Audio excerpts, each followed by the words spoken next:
Olá pessoal, tudo bem? Eu sou o pastor Giovanni, eu tenho uma palavra de Deus para o seu coração. E hoje nós vamos trazer um vídeo muito especial que fala sobre as facetas do homem. Quais são as características do ser humano? No vídeo anterior sobre antropologia, e essa é a ciência que estuda o homem, ou seja, a doutrina do homem que nós estamos falando aqui, nós falamos sobre a criação do homem, que Deus o criou de maneira intencional, Deus o criou de maneira extraordinária, né? E nós vimos todos os detalhes acerca da criação de Deus, como é que se realizou, como é que foi. Então eu te convido a assistir o vídeo anterior que fala sobre a criação do homem. E agora nós vamos falar sobre as facetas do homem, as características do ser humano. A começar sobre a natureza do homem. Então preste bastante atenção o que nós vamos falar, tá bom? A Bíblia Sagrada diz que quando Deus criou Adão, tomou Adão do pó da terra e soprou nele o fôlego de vida. Para quê? Para fazer dele um ser vivo. É o que nós vemos em Gênesis 2:7. A Bíblia diz que Deus tomou o pó da terra e soprou fôlego de vida e o homem se tornou alma vivente. É o que diz Gênesis 2:7.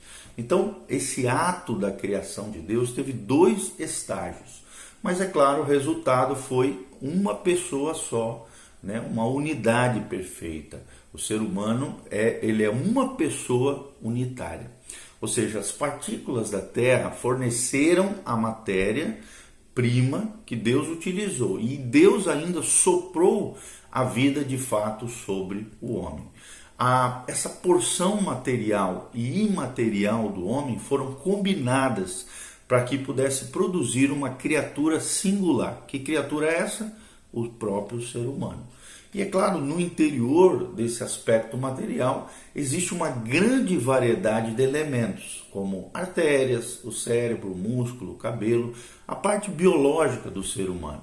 E a parte imaterial, que nós vamos estar dando maior destaque aqui, também possui diversos elementos, diversas características dentro da natureza humana. Dentre elas, só vou citar rapidamente, pois nós vamos especificar a alma, o espírito, as emoções, a vontade e a consciência e outras que nós vamos falar. Mas sem essa unidade, né, do ser que o ser humano possui, a diversidade não poderia funcionar. Ou seja, a visão bíblica do ser humano revela a nós como uma impressionante diversidade, sem jamais perder de vista a unidade que o ser humano tem por inteiro e também acaba revelando e acentuando essa impressionante diversidade com unidade a condição humana, ok? Então é indiscutível que o ser humano, por natureza, seja bipartido, ou seja, tem esses dois aspectos, material e imaterial, físico e não físico, em outras palavras, ou metafísico, conforme diz, né, os filósofos e teólogos ligados à filosofia. Ou seja, meta, que está para além do físico, por isso metafísico. Também o ser humano possui um aspecto material, dois aspectos bem distinguíveis, né, quando nós falamos de aspecto material e imaterial. A morte física, por exemplo, é descrita como a separação do corpo e do espírito, fazendo essa separação entre essa dualidade humana entre o físico e o metafísico, entre o material e o imaterial. Lá em Tiago 2,26 fala sobre isso, a morte física como a separação do corpo e espírito. A dicotomia bíblica, né, difere do ensino, por exemplo, de Platão, o grande filósofo grego Platão, de que para Platão, né, o corpo era perecível, mas a alma existia no mundo celestial, em forma ou numa ideia pura, antes de encarnar em um corpo humano. Era assim que cria e afirmava Platão. E, portanto, segundo ele, não era algo criado, a alma era imortal e a alma também, para Platão, fazia parte da deidade ou da divindade. A dicotomia, né, bíblica, com certeza, não ensina nada disso que Platão ensinava. Não ensina que o corpo é a prisão da alma, ou seria a prisão da alma, e a qual é liberta na morte para retornar ao mundo celestial ou para reencarnar em outro corpo, como pensava Platão. A ideia bíblica é completamente diferente do dualismo platônico. E nós temos que tomar muito cuidado para não misturar essas coisas e acabarmos caindo numa heresia. Ok? Então, o ser humano não é dividido em três partes, conforme alguns creem aí, mas sim em duas partes, a parte material e a parte imaterial. Aristóteles, né, um outro grande filósofo grego, aprofundou essa divisão dupla proposta por Platão, ao dividir a alma em alma animal, ou seja, o aspecto físico, e alma racional, que seria o aspecto intelectual para Aristóteles.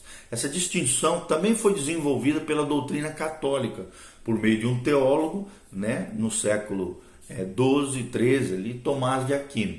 Os primeiros escritores cristãos foram influenciados de maneira geral pelos gregos, e eles acreditavam encontrar apoio para a tricotomia em certas passagens do Novo Testamento, como fazem também alguns autores modernos. Na verdade, alguns creem na tricotomia, ou seja, a separação entre corpo, alma e espírito, e alguns creem na dicotomia, ou seja, na separação apenas entre corpo e alma. E esses termos, espírito e alma, são termos para eles intercambiáveis, que na verdade significam a mesma coisa, o ser humano imaterial. Ok? A tricotomia popular, que vê o homem como corpo, alma e espírito, faz com que o espírito seja superior à alma e ambos superiores ao corpo. O corpo, para eles, está relacionado ao ser e a alma está relacionada com o mundo, mas o espírito está ligado ao próprio Deus, afirmam eles, né? O espírito e o espiritual devem ser cultivados, enquanto a alma e o corpo, para eles, são depreciados. Essa priorização é incompatível com a tentativa da tricotomia popular de fazer uma analogia entre a natureza tripartida de Deus e a do homem. Então, certamente, as pessoas da Trindade são todas iguais, embora as partes do homem não o sejam diferentes, obviamente, da Trindade. A qual pessoa da Trindade corresponde o corpo, por exemplo? Né? Se a gente poderia perguntar para eles.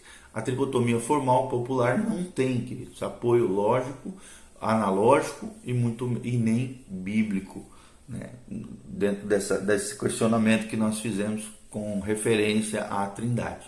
Mas o que dizer das passagens comumente citadas, por exemplo, para apoiar a tricotomia? Hebreus 4,12 é uma delas, quando a Bíblia Sagrada, né, parece separar a alma do espírito e, consequentemente, apoiar a ideia da tricotomia. No entanto, esse versículo não diz que a palavra separa a alma do espírito, mas sim que ela penetra a ponto de dividir alma e espírito.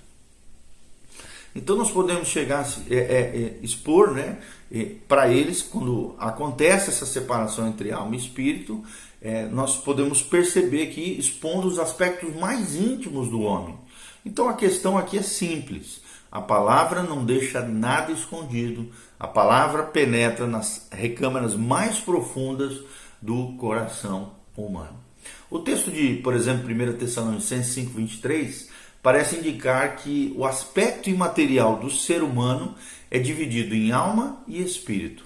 Os tricotomistas, né, aqueles que acreditam que o homem tem três partes, corpo, alma e espírito, já entendem o corpo, a alma e o espírito mencionados nesse versículo, definindo as partes do homem. Já os dicotomistas, que só creem que há duas partes no homem, a alma e o corpo, dizem que representa aqui o homem completo. Então, se esses três termos incluem todos os aspectos do homem, surge uma pergunta aqui. Então, qual é o papel do coração, da mente, da vontade, da consciência, quando nós nos referimos a isso?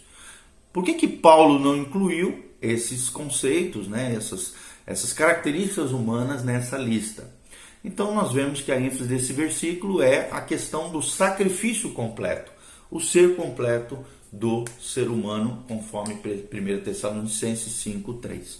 Já o texto de 1 Coríntios 15:44 parece ensinar a diferença entre o corpo atual, que é um corpo com alma, e o corpo ressurreto, que seria um corpo e é um corpo espiritual. Porque aqui até o contexto é da ressurreição dos santos. Mas isso, é claro, não significa que o espírito seja superior à alma. Além disso, João também descreve as pessoas que estavam no céu como as almas. Várias vezes tu vai ver referências bíblicas que tratam dos já salvos, aqueles que já estão na glória, como almas, né? E eles também são espíritos. Então, a gente observa esses termos sendo intercambiados o tempo todo na Bíblia.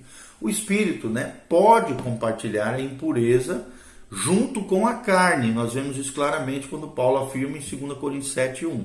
A tricotomia deveria indicar, então, que a impureza afeta a carne e a alma e não o espírito.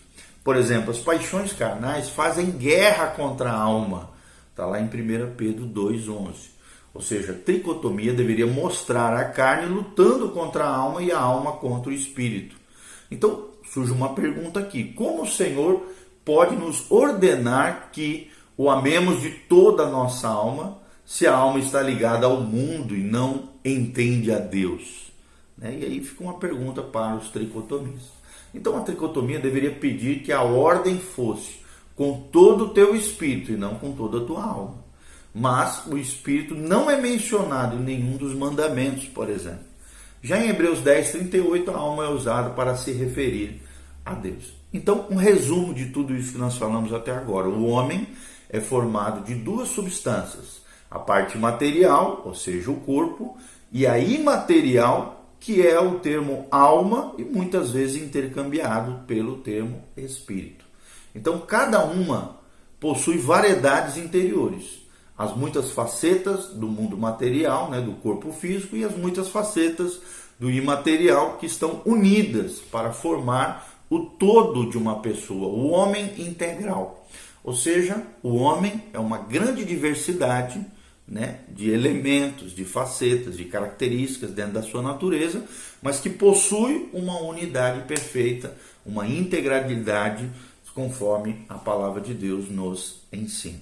Ok? Então, no vídeo seguinte, depois dessa breve introdução, nós vamos falar sobre as facetas da parte imaterial do homem. Continua conosco, que Deus te abençoe, em nome de Jesus. Amém e amém.